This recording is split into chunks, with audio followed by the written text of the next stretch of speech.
Hello.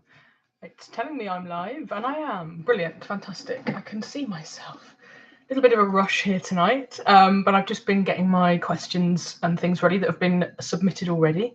I thought I would just get out of the way a bit early on some kind of parish notices and different things. So, as a lot of you know, I have an online course called Pick Up and Play. And it is available on my website, melbiggsmusic.co.uk, and it's just gone on sale. So you can get a whole 12 months. And the other thing as well is it's now available for a 12-month subscription.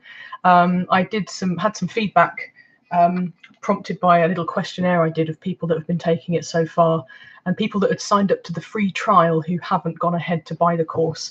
And there's a variety of reasons. But what came back to me is that it was slightly on the pricey side, and that people felt that 6 months wasn't enough time for them to complete the course in. It's always a tricky thing. I think that 6 months is entirely practical for the course in terms of what it actually contains, and even giving you time to kind of put it down and pick it up for whatever life throws at you. But then I thought, well, people would feel more comfortable perhaps having a year, so that you can really kind of go through the motions of life and pick it up and put it down as many times as you like. But the good thing about it is that you can mark your progress throughout the course. It does that automatically. So if you log out and log back in again a couple of months later, it will start you exactly where you were before, and you can easily kind of navigate back and forth through the course. So yeah, Pick Up and Play is on sale on my website, and that goes for the full kind of product pay all in one. And the subscription has also dropped to £17 a month. So there's no excuse now, really. It's £17 for a year, £17 a month for a year. So if you're out there struggling to put left and right hand together, go and have a look. Andy Cutting has recommended it thoroughly. He actually did the course from A to B, and gave me a really cracking review, which you can go and read on the review page of the course. Yeah, so there's that, which is kind of good news, and it's not going to be on sale forever, but over the summer, to try and entice people to sign up, even though I'm sure a lot of you will be very busy, we can make a start and then pick it back up again in September, perhaps, when things die down and life gets a bit more kind of calm. And there's also I haven't got my leaflet with me, which is annoying, but Framed, the Alice Wealden story, which is Morai's third album. Morai is myself, Joe Freya from Blowsabella, Token Women, Old Swan Band, etc., etc., and Sarah Matthews, who's a local musician playing with Coppola, Intarsia, and other kind of projects and things. We are writing a show from scratch, all to do with a local Derbian woman called Alice Wealden, and she was alive in the early 1900s, was a suffragist, stood up for women's rights and universal suffrage, workers' rights, and was just trying to promote a good life for people in her community, as well as her 3 daughters and son. So she became an activist and a socialist. She was anti-war, and so were her daughters and son. They were conscientious objectors to war. And there was a plot that they were caught up in, where they were accused of plotting to murder the Prime Minister, Lloyd George, in 1917, which was the government's way of showing what kind of mettle they had against anti-war protesters, even though it was completely false. There wasn't such a plot at all. And they were found guilty and they were put in prison. So there's a huge kind of story to be told there, and we're doing so through music and song. The album launch is at Derby Folk Weekender, which is the weekend of the 5th and 6th of October. Our particular album launch concert is the afternoon of the 5th of October at the Old Bell in Derby, and you can get tickets now at derbylive.co.uk. And I do recommend buying tickets. The venue isn't massive, and we've also got a lot of press and people coming, so tickets will be selling out, I would assume, which is fantastic. That's exactly what we want. We want more people to know about this fascinating woman and the story and everything that she went through. And the best bit is that we've got Chloe Mason, who's Alice's great-granddaughter, and we've been in touch with her since we found out about this woman in October. And we are in touch with her regularly. She's been providing a lot of fantastic information that we can use for writing, and she's going to be there at the album launch. So Yes, go and find out. We've got a Page to Stage blog that some of you might have seen. That's been posted on our YouTube page and on our Facebook pages at Morai Trio. Yeah, so that's about it for now. We've got some preview gigs coming up at Sidmouth, Broadstairs and Dartmoor Folk Festivals. So if you're at any of them, do look us up in the programme, find out when we're playing and come and have a look. And then, yes, we will be launching the album, which we are going back into the studio at the end of July to record. It's been incredibly busy. We're all very stretched. And we had a concert last week that we then stayed over at my house and rehearsed the next day with like barely any brain between us. But somehow magically we're managing to bring it all together, and it's fabulous. I've had a go at some songwriting, which is the first for me, but it's such brilliant material to work with. So and two fabulous singer-songwriters themselves in Joe and Sarah, so it's a very great environment to kind of be part of. And there's lots of my melodies involved with the show as well. So yeah, if you've got any questions, tap away, and definitely ask me about the ask me what you want about that. Jenna was the first to say hello, and I am going to answer one of your questions. I plan to go back and give more detail on your Melnet question, so thank you very much for that long post. And Nick's here as well. Only one. I noticed that you put a shorter one, and I will reply, as I say, in more length to the one about questions and when people kind of want things from you. I think was one of the questions, but yeah, I'll go back and answer that in words. But what I will do is start with saying that this edition I want to focus on performance anxiety and performance in general, and kind of how we can get better at performance. So whether we are on stage in front of an audience or in front of an audience of in the street when we're playing for Morris, or even in a session, just playing music socially, we can always feel that we're on show outside of our comfort zone, putting in a performance. And it's often something that students kind of get a little bit nervous and worried, and they don't perform to the best of their abilities when they're in those environments. And I was part of a conversation with Andy Cutting and Anne Leopold at Halsey Manor last weekend, and one of our participants asked us whether we get nervous before concerts, and I think the answer was yes we do, but we all sort of deal with it differently, or have learnt to overcome those nerves or use them to our betterment when we're on stage. And that's definitely like new ground for me. I'm definitely in that kind of new zone. I did perform solo last week, which was like amazing for me. I don't get the opportunity to do that very often, but it's something that I'd like to work towards in my career. And I have only ever done it really as a tutor at concerts, at workshop weekends and things like that. And I really prepared last week. I really wanted to get this one right, and it went superbly well. I've got some recordings that I'll be sharing up with my SoundCloud, maybe this week or next week. There's a lot of stuff on, as I say. It's a bit mental. And yeah, I felt it was the best I'd ever played. I really kind of showcased some pretty tricky material, and it was all right. There were a few moments that I thought I was going to lose it, but I kind of have learned to get over those on stage. I kind of just smile through them, or make a comment about it and just kind of own the fact that yes, I cocked up and I'm just going to carry on. So there's this element of just smiling through it and just not trying to hide when it's obviously gone wrong. But if it's like the slightest trip, or if it's something that nobody's going to know if it was right or wrong, like if it's a melody alteration, the fact that this material I was playing was my own, most people haven't heard it. So I felt like I could just kind of weave that bit of that drop stitch, I could just kind of, go past it and then kind of, don't worry about it. But there were a few that really caught me out, and I kind of really fumbled through it. What I've come up with, and this is a great thing to take away if you are playing for Morris or anything that Kaylee's or anything that you have to keep going, and I call it rhythmical rubbish.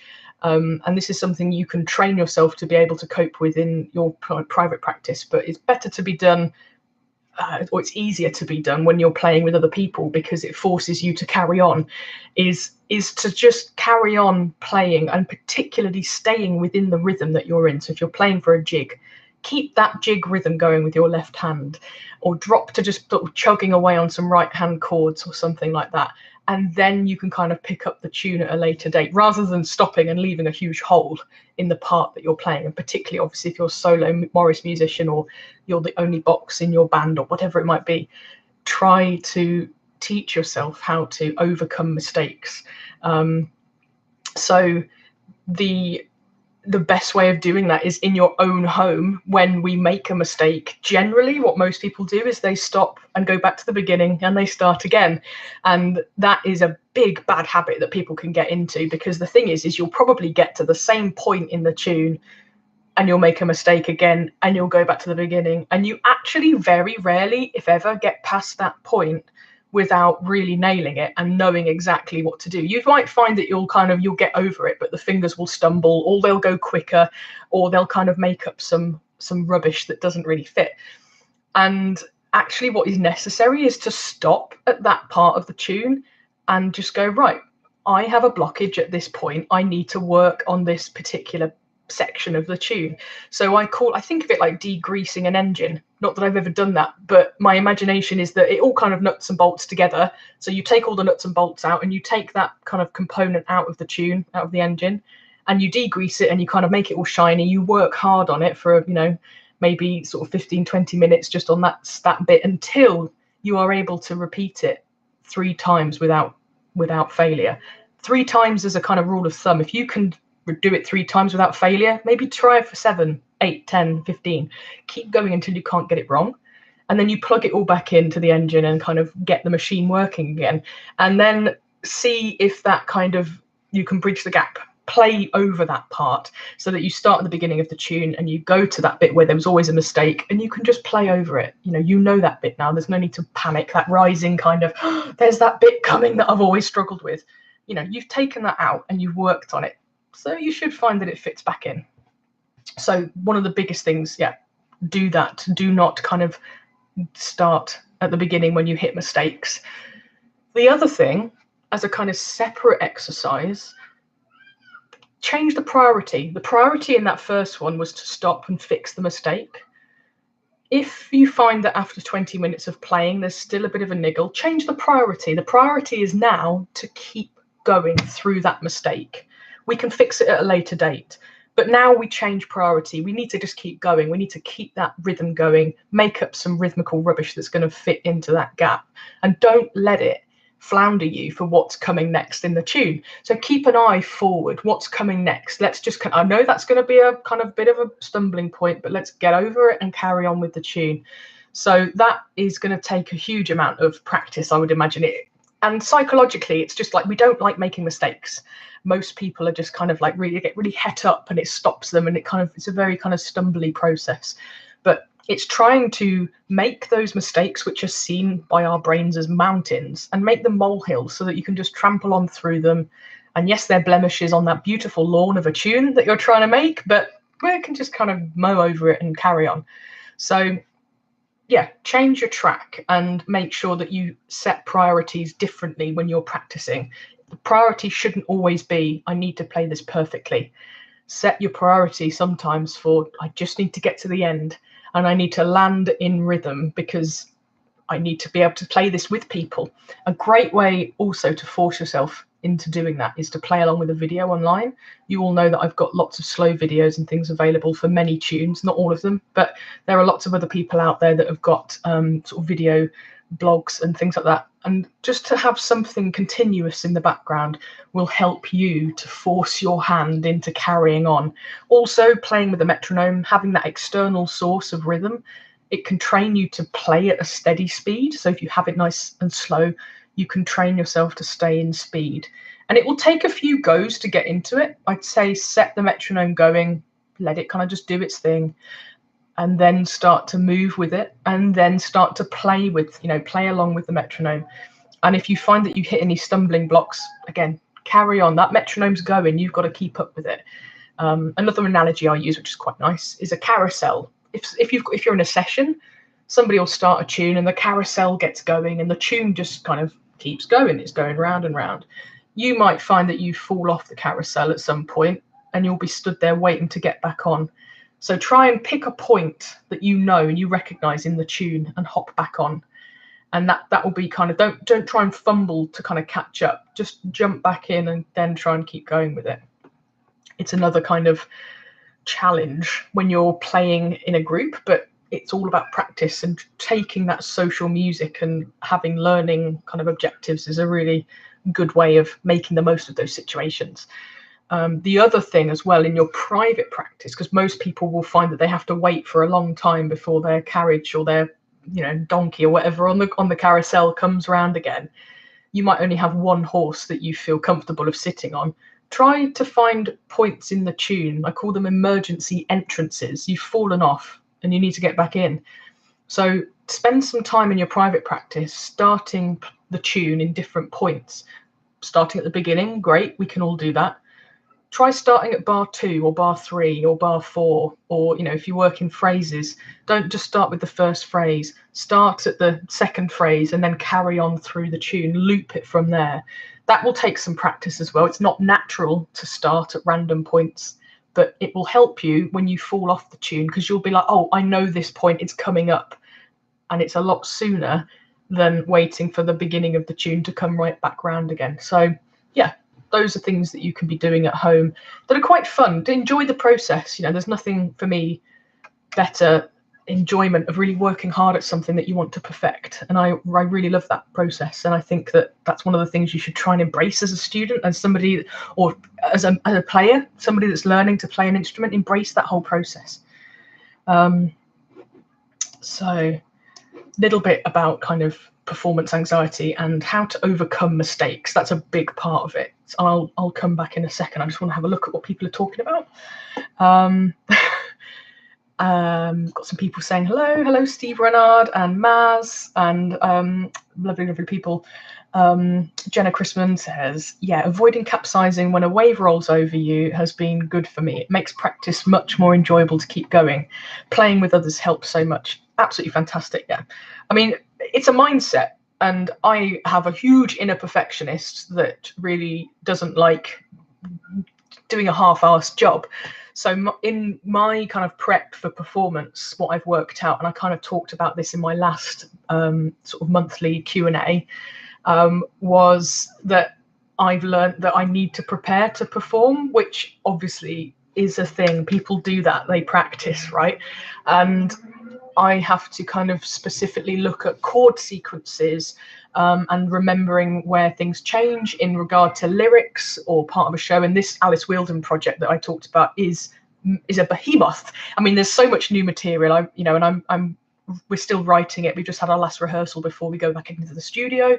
So now everything that we're going to record, we've kind of roughly gone through, some in more detail than others. And we have a chord sequence and a structure and a melody, and that might change in the studio. That's kind of how we work, but we'd like to try and go in with quite a set idea, and then we'll sort of hear how it sounds when it's recorded and we'll add bits to it. But generally for me, I like to know what I'm doing on stage, and I like to know how things feel under my hands. So I play through things lots and lots and lots, and that kind of just helps my body to understand what is required of this tune. And then if my body's on board with it, all of those muscles are creating muscle memory. That's how I think about it. It's not just relying on your head and your hands.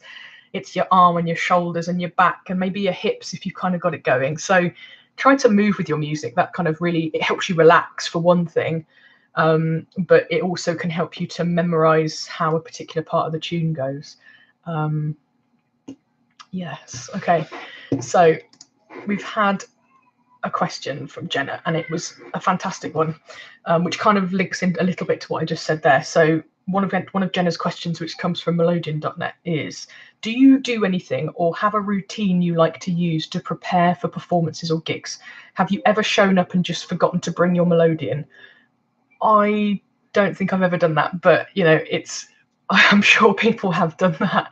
I have 3 that tend to go with me to gigs. My flute, I have forgotten, because that's kind of an additional thing to me now. It's my first instrument, and we don't play it very much in Moray, but I kind of have this mental list that I go through, and I always make sure I've got my flute.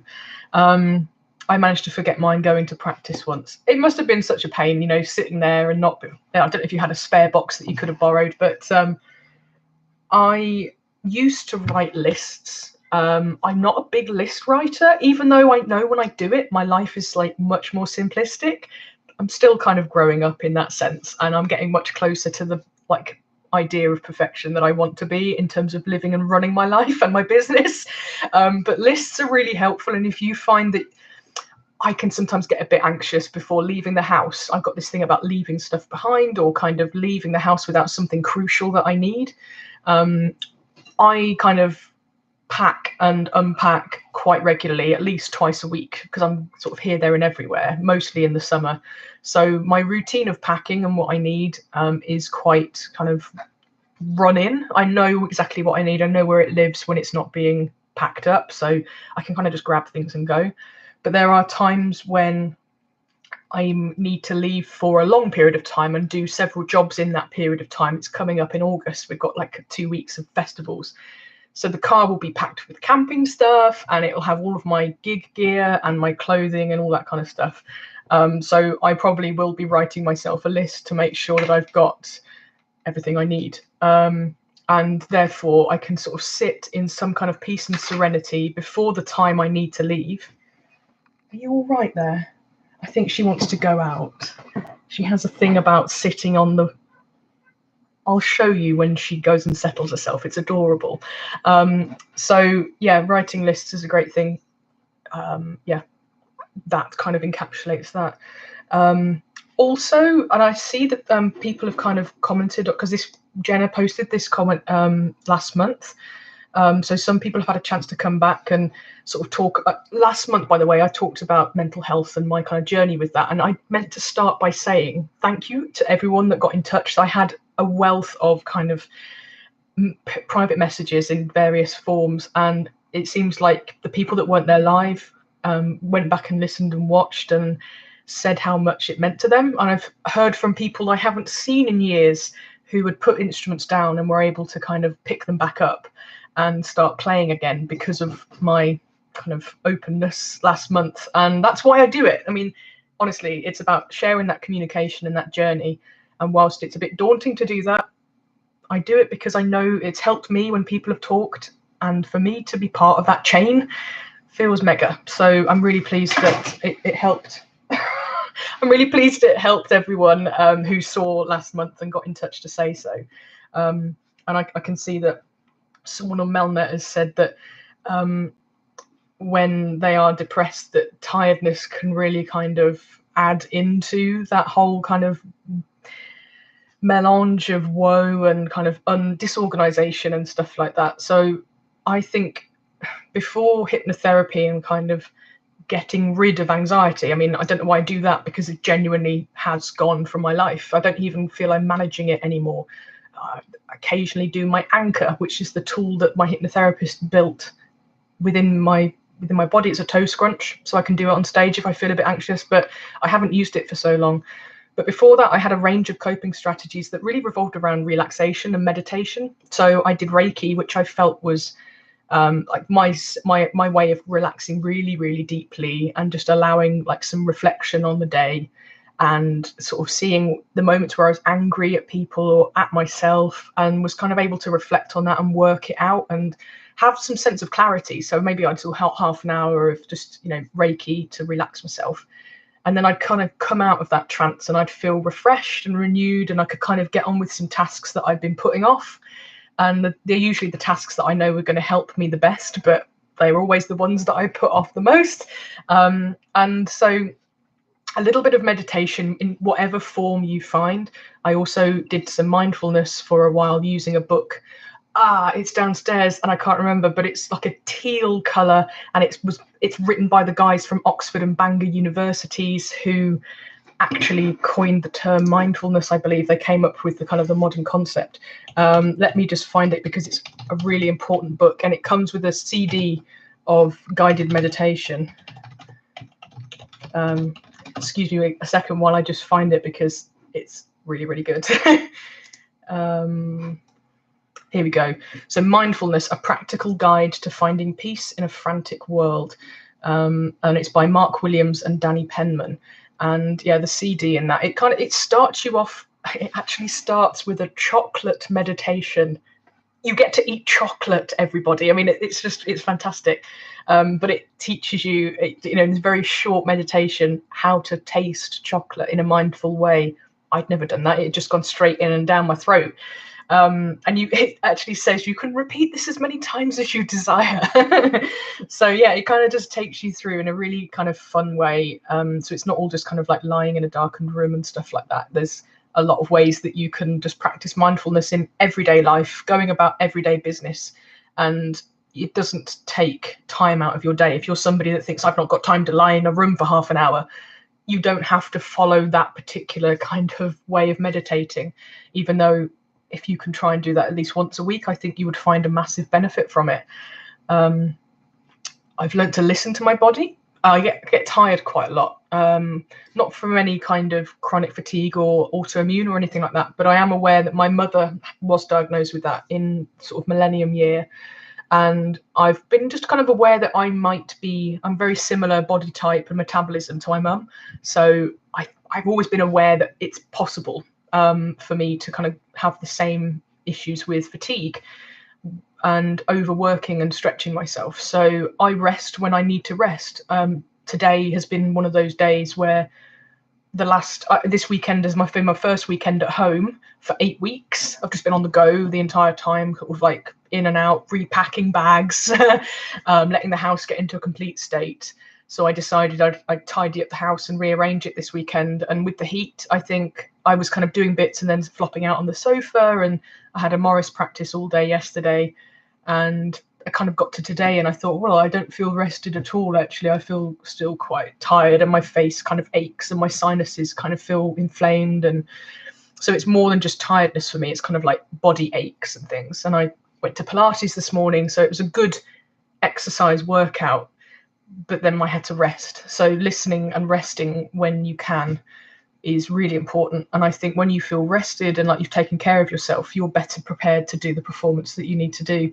And I think that goes for, even if it's just a hobby performance, if you're just you kind of in a session or at Morris, prepare to succeed, do the best that you can. And actually you'll find that it affects a lot more of your life than just those moments, those kind of sort of snapshot moments. I don't know if any of you guys do any sort of meditation or mindfulness, Reiki. Sort of let me know in the comments if that's something that you do. I can see John Chapman's here, and I'm going to out you as being somebody that really does do this. So I'd love to hear your kind of connection with meditation and mindfulness in everyday life. You have a very busy life as well. So yeah, let me know about that. I'm just going to quickly cut to the cat who's being a complete freak. Oh, she always stops when the camera's on her, but she gets into this position where she just scrabbles around. Oh, you're not going to do it now, are you? Look at the look on her face. She's run away. She's camera shy. Every time I get my phone out to send a video to my family, because that's basically what our group WhatsApp is all about, is cats, my sister's cats or my cats. And, as soon as you start filming, they bugger off. This is Queenie. Well, that was Queenie before she ran out.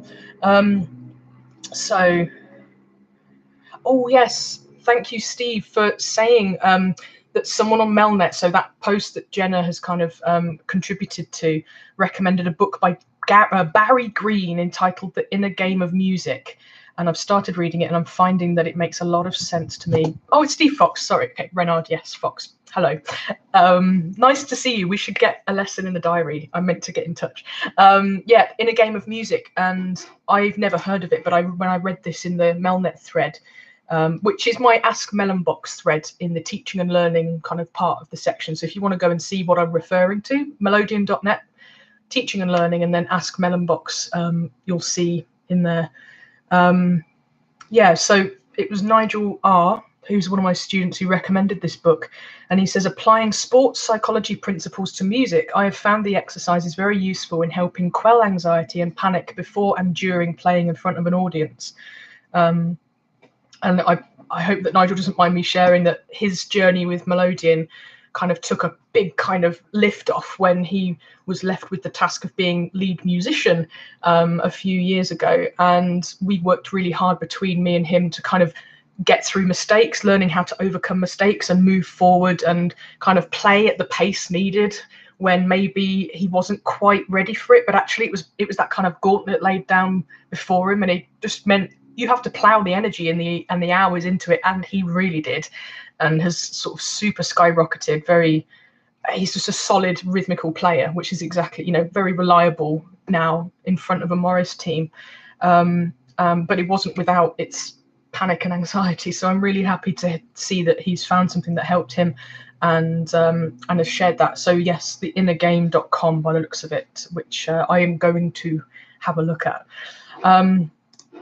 So some other people coming back to me with mindfulness and stuff. Nick Flynn, I did a mindfulness course, didn't get chocolate though, just a raisin. I feel cheated now. That's the cheap way out, right? I mean, how much does a bag of raisins cost? And they're not that. Why would you want to sit and think about the flavour of a raisin? Yeah, I don't know. Maybe they should have thought better about that. Yes, Jenna says, I don't think I could be away from home for so long. It is tough. But it's kind of, I say it's tough. It's tough because I like my home routine, but then I really cherish being at home when I am, because it means that, it's kind of really special time. I don't get bored of being here. There's always things to do, and constant sort of tidying up and decorating and doing the garden, keeping the lawn cut is one of my big things. And I have actually kind of boarded off. I like some paths cut into my lawn, but actually I've decided I'm going to leave a lot of it to go wild because it's better for the bees, etc. And it will just be a lot easier to sort of manage.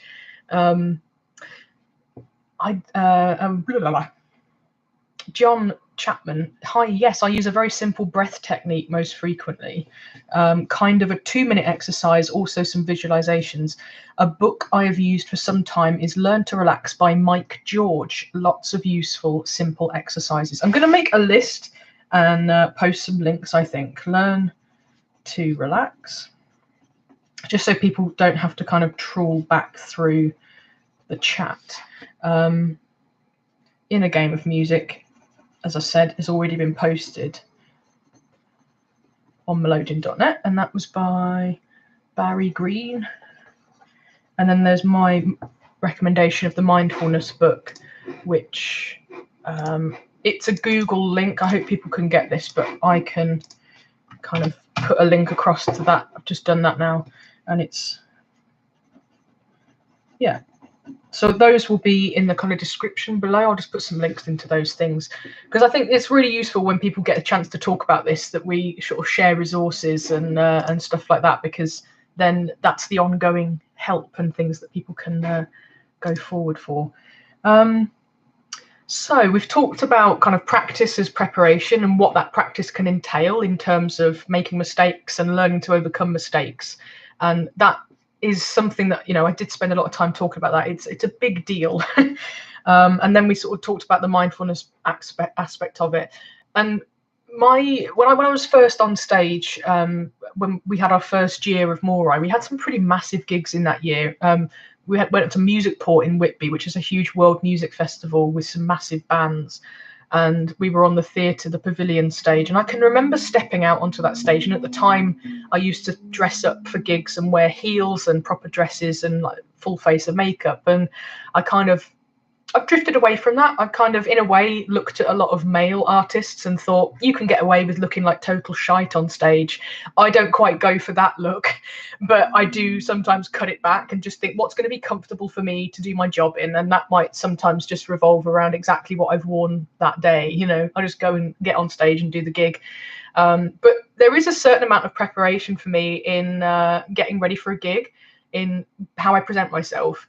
And it helps me if I'm comfortable. I don't wear heels. I've sold all of my heels. In fact, Kat Kelly, who some of you might know, she's a singer and Makaton Kaylee leader. She's fantastic in Oxford. And I put all my stuff on eBay and I ended up sending about half of it to her. She just bought all of my wonderful, fabulous shoes. And I don't miss them because they were not comfortable for me. and they actually detracted and distracted me when I was on stage because the pain was severe. And I used to do 3-4 hour Kayleys in these massive shoes. Ridiculous. So I don't recommend heels to men or women unless you're a fabulous drag queen and you can deal with it or something, but I never could. Plus, for those of you that have met me, I'm pretty tall and I don't like to add to my height, so it just wasn't practical. So yeah, comfort on stage is a good thing for me. And I used to do this grounding kind of technique because I used to get really kind of aware of the audience and where my energy was, and my energy was very kind of within. I was kind of like, don't look at me, and which is crazy because you're on stage with 2 other women, and you're there to perform, so people are there to watch you. And I was very inward. I played very quietly, and I was very obvious when I made mistakes. And as soon as I made a mistake, it would kind of snowball into another mistake and kind of become this big kind of I played at the Ham Marquee at Sidmouth, and I just have this memory of it being one of the worst gigs when I was in my head for that very reason. Several people in the audience, bless their hearts, said that it wasn't bad at all, but to me it was like the most awful experience because I just wasn't grounded. I felt very in my body. I was very tense. I was holding everything in my shoulders and my back, and I can remember getting off stage and just having this fierce fiery pain across my back and in my shoulders. And you kind of go from performance to performance and your body's just kind of gradually becoming like concrete, and that actually continued for quite some time. Sort of tension in my back, but the grounding technique did initially just kind of help me just to go, you're on stage, this is your space for the time that you're here.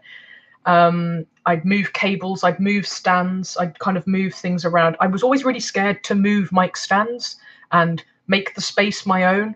Really weird, I wasn't sure if I was allowed to, because you're kind of working with sound guys.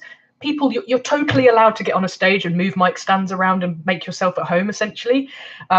So if there's anyone out there that does have that same kind of worry, don't be me. You can get on, and that's your space for the time that you're allotted, and you can just kind of make it your own. Get a chair on, sit down for a couple of numbers if you want to, move the monitors, do all of that kind of stuff. Communicate with the sound guy. If you have the luxury of a sound check, then all of that stuff can kind of be played around with. Sometimes if it's just a line check and go, that can be a real pain in the ass. Perfectly, it's always a bit more stressful for me if I just get a line check, because I like to have that time to really hear myself through the PA. And if that's really bad, then that kind of instantly makes me feel a bit more on edge about a performance, because if I can't hear what I'm doing or what I'm singing, or if I can't hear my bandmates very well, even if you've said, can I have more of this or less of that, and it's still not quite right in the monitor, that can really throw me off. And I'm more used to playing acoustically, so I'm way more used to adopting and adapting my dynamic kind of response to my bandmates when we're playing acoustically. That's a bit more difficult to do through PA because you're kind of relying on someone at the back, and I don't know, it's just one of those things. I'm just not that used to playing with a full-blown PA, and if anyone else isn't, or if you've never had that experience, but it can be a bit odd sometimes, is what I'm saying, just to hear yourself back. So just kind of roll with the punches. That's what I kind of learnt to do in moments like that. If it's a really stressful sound check and you've got limited time, we always have loads of instruments to set up and sound check, and 3 vocal mics. I've got 2 mics on my Melodeon, and Joe's got an instrument mic. Sarah's got a XLR DI, sort of that kind of thing. There's always a lot of stuff. And I can remember a gig a couple of summers ago where we were just really thrown in at the deep end, and the band that we were supporting had taken most of the equipment. They were like a really big, they're a trio, but they have a lot of different stuff. So we were kind of left with very few mics, which didn't help out my anxiety at all. This was a big gig for me, and there were some names in the audience, and I just wanted to do a good job, and I felt like the sound was going to let that down. But you've just got to kind of get a grip of yourself in those scenarios and just go, it's going to be fine. You're going to do the best that you possibly can with the equipment you've got, and it's a great acoustic space, so you can hear yourself and your bandmates acoustically, so that's all good. So yeah, it's about kind of being your best kind of version of yourself, but your best manager. We've got this inner manager, and if that manager's in a big stress and a big flip, it's not going to help you. So you kind of need to go, what's going to make me do the best job, and kind of hold on to that. communication is a massive part of that, and I'm definitely still learning how to communicate best with people, particularly if I'm tired and I'm a bit stressed or I've got PMS. It's just like, I am not the best communicator, but it can often be the best way to get what you need in that moment. So sometimes, depending on the team you're working with for sound, they might not be familiar with the instruments you've got or the music that you're about to do or the equipment that they're working with. It's sometimes not their own equipment, but you're a team in that moment. So to start attacking the sound guy because he's late or because he's used all the good mics, that's not going to work, and it's not going to help them do a good job to make you sound good. So whenever I've seen other bands having a go at sound men, I'm just like, guys, that's not a great way to kind of set yourself up for a good gig. So be a decent human being. They're doing a job and they're working really, really hard to, provide good sound for you. So, little moment there for the sound guys, sound guys at the back. Yeah, thank you very much. Little round of applause, because they very rarely get the thanks they deserve. So coming back to our little commentary on the side here, John says, I've become much more comfortable with performance, in my case lecturing and working with groups, by accepting two key things. First, I know enough, and second, less is usually more. I love that. And I've actually kind of taken that on board when I'm teaching groups as well. I can sometimes really get in my head about, I'm not good enough and I have to go above and beyond what I normally do.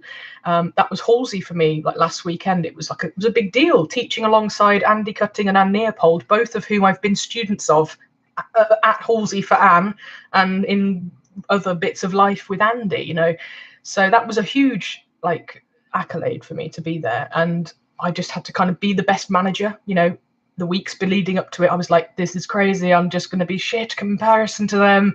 I'm not good enough. And then it was like, well, hang on a minute. Let's roll that back in, let's bring that thread of thought right back in and just go, when have you ever had a really shit teaching time? Oh, never. My record has always been good. We've got through it and I've had some really good feedback. And and it went brilliantly, but it was kind of having to, I know enough and less is usually more. So that's kind of the way I roll as well. Jenna says, things you can't control seem scary. Sound teams and stages, etc. sometimes experience issues and delays. It can be hard to stay in your preparation zone with that disruption. Do you have experience of live performance in that sense, in any capacity? It would be interesting to kind of hear your experiences, if you've had any good or bad kind of experiences of stage sound. But yes, when you're kind of in someone else's hands in that way, in a sense, it's kind of worth not worrying about how you sound out the front. That's not your job. It's an annoying thing if you sound shit, because then people will think that it was you. But to go up there knowing that you've prepared, knowing that you've rehearsed what you need to rehearse. If you're a vocalist, doing warm-ups, which is something that I don't often do. I'm not a lead vocalist, but even so, I use my voice. So, making sure that you've kind of maybe had some warm drinks beforehand and kind of everything's kind of limber up. I do some Pilates stretches now before I go on stage. I like to make sure my back is warmed up, because then my muscles don't seize during a gig. And that has been a huge help. I don't get that pain coming off stage anymore. And, there's more flexibility in my thoracic spine. So the instrument isn't kind of causing so much grief for me there. So if you know that you've taken care of those things, what you sound like isn't your job. So don't let that kind of come into your brain space when you are preparing to do something on a stage in front of an audience. I wanted to ask you if you had any experience with stage performance, but you just talked about it, so thank you. Okay, thanks, Jenna. Okay, so Jenna she says, I have had to put up a stage for our Ceilidh band in approximately 0 minutes. So I was both the sound engineer and the performer, so it was unideal, and there were many issues. But when I think about it, there would have been no equipment set up at all without me having done it. Well, yeah, but why were you left on your own to do all of that work? I mean, I know how some of these festivals or little fates or whatever the event was, I know sometimes these events run on like shoestring budgets and they just don't quite get the volunteers or the kind of the help that they need. But that's a big job. And yeah, I feel for you, having to be both stage manager, sound engineer, and performer. I've never had to do those things, but I mean, multitasking kind of goes with the freelance lifestyle, and being a musician. And I quite like that challenge. I love my life as a freelancer. It's hard at times, like financially mostly, and particularly as I've had not the greatest bill of health over the last kind of 3 or 4 years. It hits me hard. I don't have sick pay, and I don't have a cushion of money that I've managed to build up, because I've been living hand to mouth pretty much all that time, with a few bailouts from family. I'm on a better road now. It's great. I don't have a lodger at the moment, and I'm able to pay all my bills every month, which is great. It means I'm not saving anything, which is a bit naff, but the fact that I can kind of keep my head above water, and maintain a comfortable lifestyle and living is great. I'm really happy with how that works. But that's one of the things with freelance that is a worry, and it comes around sometimes, and it sort of makes me think, are you doing the right thing long term? You're not. I don't have a pension or any of those kind of things. I'm not like, I'm getting better as an adult, and the things that need to be there for later life and all that. But there are a few times where I think maybe my income would be better and more stable if I was in an employed scenario. And I'm kind of moving to talk about a comment that was made, or question, comment by Dan Fawcett, who's a big fan of my stuff, and he's always here if he can be. And he's kind of asked about how it is to run my own business and become such a sort of a strong musician, when depression is kind of in the mix, and all that kind of stuff, and whether power of music is a good way to overcome some of the difficult stuff in life. And yeah, it really is. And I think for me, I was thinking about this the other day. I didn't really kind of choose to do this job, which sounds really odd. Obviously I've made choices, and I'm doing what I'm doing because I love it, but it wasn't like an active, I'm going to be a musician. I just kind of ended up, I played music in folk and with my Morris side, and ended up being at folk festivals every summer, and with the same kind of group of people. And it became a very wide experience of socializing with different age groups and different types of people. And I think that really helped to form me as a person. And I've always been around different age groups from like a young age. I did amateur dramatics as a kid for years and years. And so, yeah, I've always kind of socialized with different people and learnt things from different kind of age groups. I love kind of talking about things that don't affect me as a 30-year-old, but it's good to know maybe what's in your future, and from someone else's perspective who's been there, done it, and kind of got the t-shirt kind of thing. So yeah, I kind of ended up just following my nose, picked up the Melodeon and followed my nose, went to loads of sessions, talked to people. I always love talking to people and like learning from them and gauging their experience. And that has always helped me to form my own experiences, and kind of follow my nose, kind of like divert on my path, if you like, because of a conversation I've had with other people. And I think for me, I just ended up, music became such a lifesaver. I mean, that it was just always there in my life, and then it kind of just ended up being the thing that really kept me afloat. And when I graduated from uni, I think I touched on this, I had a series of crappy temporary jobs, and then I was a geophysical surveyor for 3 years randomly. It wasn't anything to do with my degree, but I was good at it, and the company liked having me. I was a quick learner, and ended up graduating into the office out of the field, so I knew the field work and was very quick at picking up the CAD and the mapping and the report writing. But music was always what I was living for. That job didn't serve me particularly, other than a sort of a paycheck every month. But music was what I was living for, weekend to weekend, and I ended up going down to 3 days a week, because at this point I was kind of, this job's not for me. I'm going to go back to university. I'm going to do an art degree, which is what I ended up doing. I did a year of an art foundation, which was my kind of creative release. I loved that time. It was a real kind of naughtiness in a way. It was this kind of, you've been to university, you're now doing a job that you don't want to do, and now you've left that to come back to university and kind of live off of whatever you managed to save. But it was this kind of explosive moment of, I can be creative. I have the power within me. I have the ideas. I have the the way of thinking and the way of making it work. It wasn't just for me. I wasn't just making work. I was thinking about how this could fit in to make a life out of it. And that was something I never thought possible. And the music was a big part of what I was doing. I was kind of, essentially, you can think of it as drawing music. That was something I was exploring, but there was a lot of kind of mental health and music kind of vibes going on throughout my work and the themes I was exploring. And whilst I was at college, I was working for a horse breeder. So I was doing 2 days for them a week, just mucking out and stuff like that. 2 days a week and weekends. And keeping my sort of self afloat with that. But again, always with music, kind of going away for festivals. I'd started playing in a ceilidh band by this point, the Iron Masters as they are now, but this was kind of in the days after Lisa McDermott kind of left. I became their box player, and that gave me like an eye-opener to what it is to travel and play in a big sounding band with a good reputation. And and kind of learning what it was to play in heels, what it was to kind of perform on a stage. But you're not expected to kind of entertain the audience in a verbal way with a ceilidh band. It was just kind of, let's just get up and play some cracking tunes for 4 hours and that kind of thing.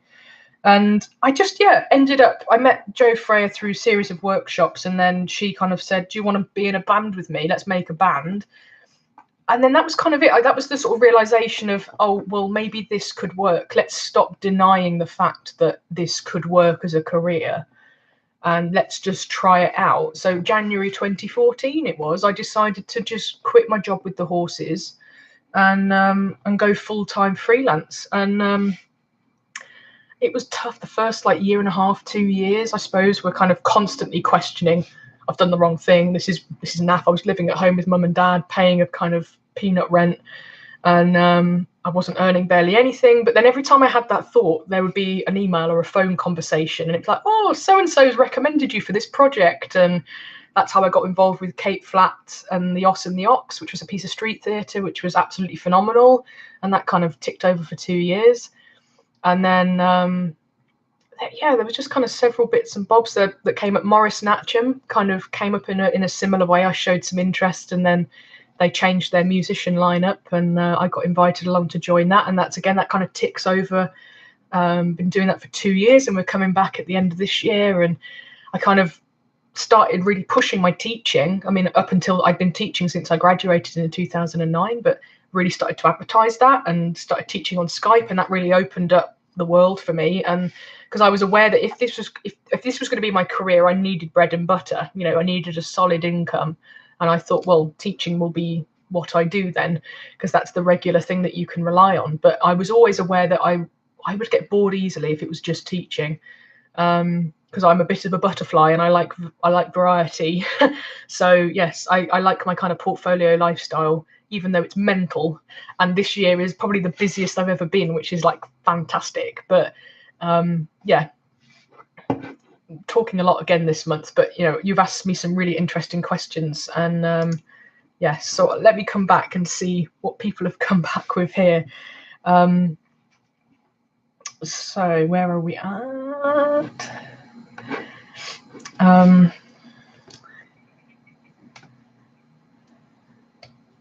So Jenna was saying about her event where she did everything. Essentially, we had our Morris side dancing scheduled right before our ceilidh spots, so the rest of the band were playing for the Morris while I set up the stage. So I had 30 minutes but no sound check, and that was our first amplified gig. So yeah, baptism of fire, that's maybe a thing I should talk about, because that's happened for quite a few of my students. Like Nigel, he got thrown in at the deep end. He had to kind of just learn very quickly what it was like to be a lead musician. I've had some students who've been going to big events. There was a woman at Hastings last year or the year before, I think it was the year before, where unfortunately for various reasons the other two musicians had to drop out at the last minute, and she was left to play on her own, and she was kind of the auxiliary musician at this stage, but had been doing really well, playing in the background, solidly keeping up with everything. But this was like literally thrown in at the deep end, baptism of fire. You are our only musician for this event, and there are like 1,000 people watching us at this one spot. And she bloody well did it. She didn't crumble. She was nervous, but she found a way through it. She found a way to kind of focus in and kind of make a way through it. And I want to talk about that actually, because her experience has been my experience and others. And I think it's useful to share that when you are playing for Morris, if you find that you get a little bit kind of distracted by an audience, or kind of it's not the same as practicing in the hall, or obviously playing the tunes yourself at home, all of that kind of external stuff that can really get in our head, and our heads can become a very chatty, noisy kind of, the demons are at play, you know, they're kind of there to try and make us do the most rubbish job. Blinker yourself mentally and visually sometimes, you know, just kind of don't take in any of that external information that's not going to help your performance. Have words, and strong kind of sweary words if you need to. I used to on stage, if I noticed that voice coming up at me, I'd literally tell it to fuck off, you know, because it's not going to help, you know. And in that moment, swearing always helps me, because it's like an instant kind of, no, you need to leave, and you're not helping me. So that's one thing, is if you notice that head starting to chatter, bring yourself back to that mindfulness of how the instrument feels to play. You've played this tune, you know the dance. If you know, if you're a dancer and musician, you physically feel the dance as you play it. Really focus in on those kind of, the touch, the senses. You can feel your feet on the floor, you can hear the bells. The bells are a really, really good kind of thing to focus on, because they help you to maintain a speed that helps the whole group, because there will be a general consensus among the dancers of the speed that they're all dancing at. And if you focus in on the mass sound of the bells, then that really helps me to kind of focus on the speed that I need to be playing at. And it's usually slower than I think it is. So that's maybe something to think about. And that's me talking about playing for Harlequin, or a Cotswold Morris side. And if you don't play for a side that wear bells, then that won't work. But see if you can hear bits of their costume, or any kind of hanky grabs. Obviously stick clashes we can hear. Breathing, perhaps if you're close enough, you might be able to hear your dancers breathing, and anything that you can kind of visually see of your dancers in costume, the way the hankies move. Listen to the bells, listen to the sound of your instrument, other instruments around you, perhaps, if that's something that you think you can cope with. Obviously the taste sensation, we don't really have any flavors that we associate, or, you know, unless we're chewing gum, but that's a distraction, I would say. So visually and orally, kind of put yourself in the zone, and then physically feel what it is that your instrument is giving you. Another really big thing that I don't talk about very often is vibration with the instrument.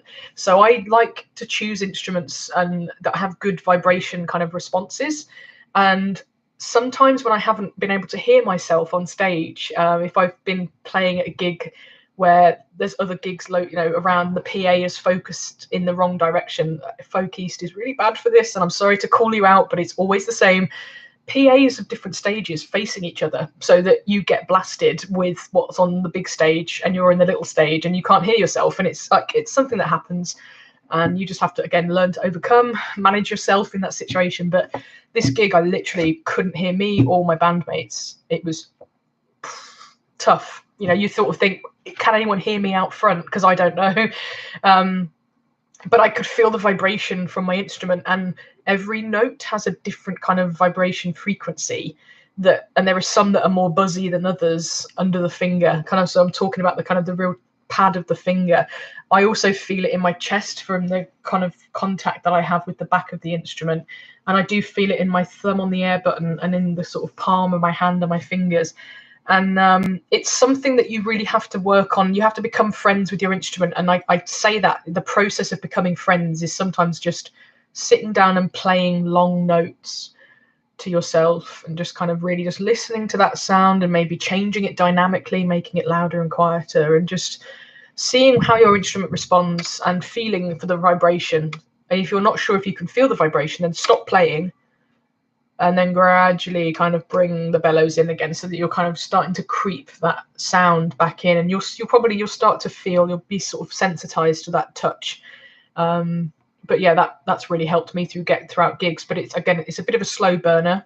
Like, I wouldn't say to somebody, you need to rely on this from day one, because you probably won't recognize that it's happening. But yeah, at home on your own, just play some sounds. Don't even think about playing a tune. Just hold down some notes one at a time. Go through a scale of G. in 2 octaves or something like that, and just go through every note on the keyboard and just see, you know, how every note responds. And yeah, I think that would help. Steve Fox has come back saying, playing on your own is so different to playing with co-musician, but if you can get through it, the reward is fantastic. You're right, the key is not to get distracted and immerse yourself. Absolutely. It sounds egotistical, but I take the approach that I'm going to show people what I can do. Yeah, absolutely. I think that is definitely when you can kind of get to that stage of, damn it, I've put the work in, I'm here, I'm looking fabulous in my kit, and I think my team are fantastic, or, you know, I think my band are fantastic, and I'm here to entertain and show you what I can do. And that actually can sometimes help to overcome a more humble kind of approach to living and life. But when you're in a performance zone, I'm at my hour, but I just want to kind of finish by saying it is kind of a heightened energy state of yourself. And it might not be how you are in normal life. You know, we don't all walk around like egotistical pricks, but in that scenario, if it helps you do the job better, then yeah, certainly kind of put on that kind of persona, and not necessarily verbally, but just musically, kind of just puff your chest out and just think, yeah, I can do this. You know, I put the hours in, I know I can nail this tune, or, you know, this song, or whatever it might be. And I often find that when I come off stage and like after the adrenaline's wore off, I'm absolutely knackered because I've kind of been living a heightened energy version of myself, because I'm not normally like that. You know, I'm not normally kind of out there. And I find that a lot of musicians are the same. You know, a lot of us are more introverted in our nature. But you wouldn't know that when you see us on stage, but it's a version of ourselves that we're able to become to do that particular job or that performance. And then actually we're kind of more we're laid back and kind of nonchalant. Well, it's certainly me anyway, but I know that other people out there are the same. So yeah, it's an ongoing journey, as with everything. But you know, every journey starts with one step, and if you are kind of thinking of going out and starting playing, Morris is fantastic, teaches you so much, and it's really fabulous social, and that usually leads to sessions, which is going to be my next thing. So, you know, sessions are a really low-key performance. Also busking, there's so much more I could say. I'm going to go way over my hour, but busking is a really good way just to kind of be in front of an audience, but they don't really care. Nobody really, I mean, don't get me wrong, people do stop to listen to buskers when they're really, really good, but mostly people just walk past, maybe chuck a few coins in, but the moment that they're walking past, you know, is very short-lived actually for the moment of time that you are playing for. So it gives you a chance to try some things out, make loads of mistakes, nobody cares, you know, and it will kind of teach you to get over yourself and carry on. Yeah, so me and my sister used to go busking quite a lot, and it was a really odd at first, but you kind of just get used to that. You know, I'm just here in my little box and I'm really enjoying it, and I'm grooving along with my sister, and if anyone else is out there appreciating it, that's a bonus, but we're having a great time. And yeah, I suppose performance has kind of grown from there for me. And yeah, maybe we could come back to this. This has been a really good chat. There's been lots of stuff that's come out. Yeah, some really great conversation. I think I've covered a lot of bases. I haven't played a single note, but maybe that wasn't needed this month. So yeah, we're going to take a break for August because I'm away at Sidmouth and a wedding and all sorts of other places. But I will be back in September, and I believe it is September the 3rd, but I will make you know in all the different places. Yeah, so keep in touch with me over the summer. I do teach at festivals. I'm teaching at Sidmouth anyway. I'm doing the intermediate classes, and I'm teaching at Shrewsbury. But if I'm there anyway and you want a lesson, one-to-one lesson, get in touch and we can do some stuff in your camper van or caravan or whatever, and we can kind of meet up, you know, on the seafront at Sidmouth. I've done that in the past. I don't take on lots and lots of people, but, you know, the occasional one or two, and it fits in really well around everyone's schedule. So yeah, let me know if that's something you'd like to do. And yeah, I will see you again in September. Stay in touch and take care. Bye.